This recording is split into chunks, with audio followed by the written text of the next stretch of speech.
Assalamualaikum warahmatullahi wabarakatuh. Perkenalkan, nama saya Putri Yulianti Kuat dari kelas 03 D4 Teknik Elektro.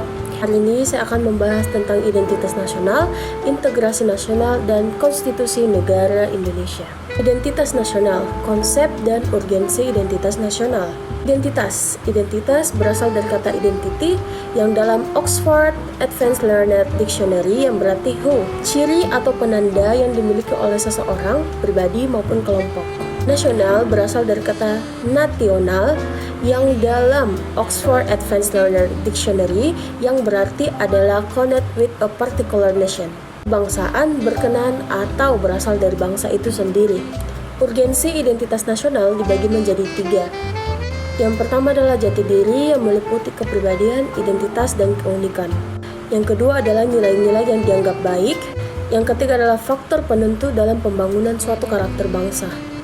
Sumber historis, sosiologis, politis, identitas nasional. Sumber historisnya, kebangkitan nasional pada tahun 1908, Kongres Kebudayaan, Kongres Pemuda Kedua, dan pasca Proklamasi Kemerdekaan. Sumber sosiologisnya telah terbentuk dalam proses interaksi, komunikasi, dan persinggungan budaya secara alamiah, baik perjalanan panjang menuju Indonesia merdeka maupun pembentukan intensif pasca kemerdekaan Indonesia.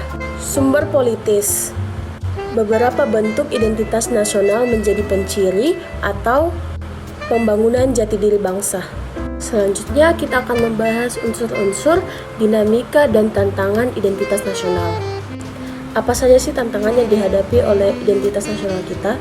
Salah satunya adalah keluar masuknya budaya barat. Apa saja penyebabnya? Yang pertama adalah lunturnya nilai-nilai luhur dalam praktik kehidupan berbangsa dan bernegara. Contohnya rendahnya semangat gotong royong, tidak taat aturan, kurangnya kesantunan, kepedulian, dan lain sebagainya. Yang kedua adalah nilai-nilai Pancasila belum menjadi acuan untuk menjalankan kehidupan aktivitas sehari-hari. Contohnya adalah menyontek, plagiat, tidak jujur, tidak disiplin, malas, dan lain-lain sebagainya. Yang ketiga adalah rasa nasionalisme dan patriotisme yang luntur dan memudar. Hal ini ditunjukkan kepada anak-anak muda yang sekarang lebih mencintai dan menghargai bangsa lain. Mereka juga lebih bangga menggunakan produk luar dibandingkan produk lokal. Yang keempat, lebih bangga menggunakan bendera negara asing dibandingkan bendera negara sendiri.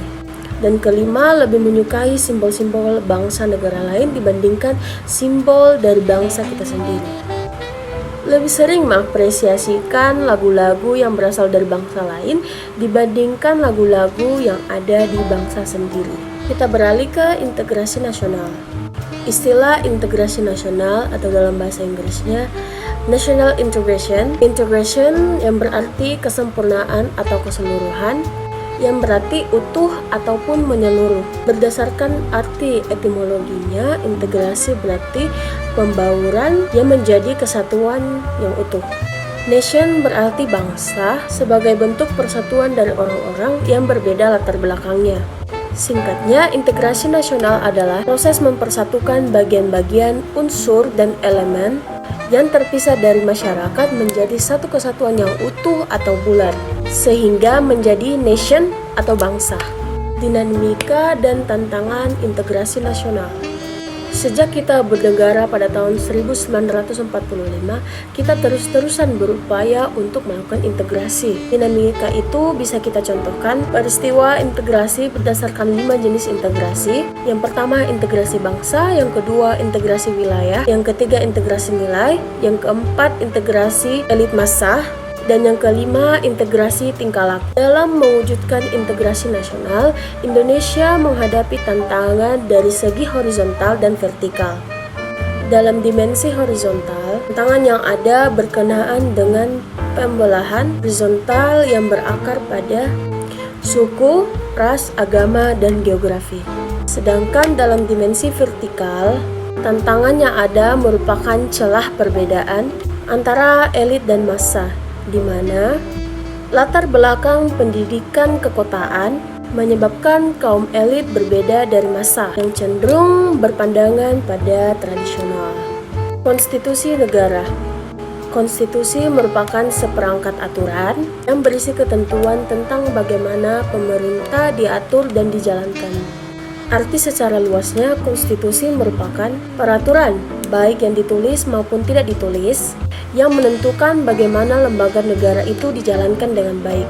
Arti sempitnya, konstitusi merupakan dokumen yang berisi aturan-aturan dasar untuk penyelenggaraan negara. Sifat konstitusi dibagi menjadi dua, yaitu fleksibel dan rigid. Konstitusi fleksibel adalah konstitusi yang dapat diubah melalui proses perundang-undangan. Konstitusi rigid adalah konstitusi yang dapat diubah melalui proses-proses tertentu. Apa saja sih fungsi konstitusi?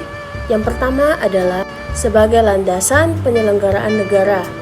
Yang kedua, membatasi kekuasaan pemerintah.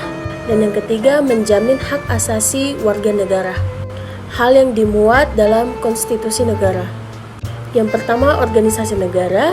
Yang kedua adalah hak asasi manusia. Yang ketiga, prosedur mengubah undang-undang dasar. Yang keempat, cita-cita rakyat dan ideologi negara. Dan yang terakhir, larangan mengubah sifat undang-undang dasar. Dinamika dan tantangan konstitusi Indonesia. Dinamikanya itu yang seperti ini. Seperti yang telah dikemukakan sebelumnya, konstitusi berarti pembentukan. Yang dimaksud dari pembentukan ini adalah pembentukan suatu negara. Oleh karena itu, konstitusi juga merupakan salah satu dasar negara. Dengan demikian dapat dikatakan jika tidak ada konstitusi, maka tidak ada suatu negara. Sebagai hukum dasar dan hukum tertinggi di negara, maka peraturan perundang-undangan Undang-Undang Dasar 1945 isinya bersumber dan tidak boleh bertentangan dengannya. Dengan demikian, Undang-Undang Dasar 1945 sebagai konstitusi negara menjadi batu uji apakah peraturan yang berada di bawahnya sudah sesuai, bertentangankah atau tidak. Mungkin itu saja yang dapat saya paparkan. Terima kasih. Wassalamualaikum warahmatullahi wabarakatuh. Thanks for watching.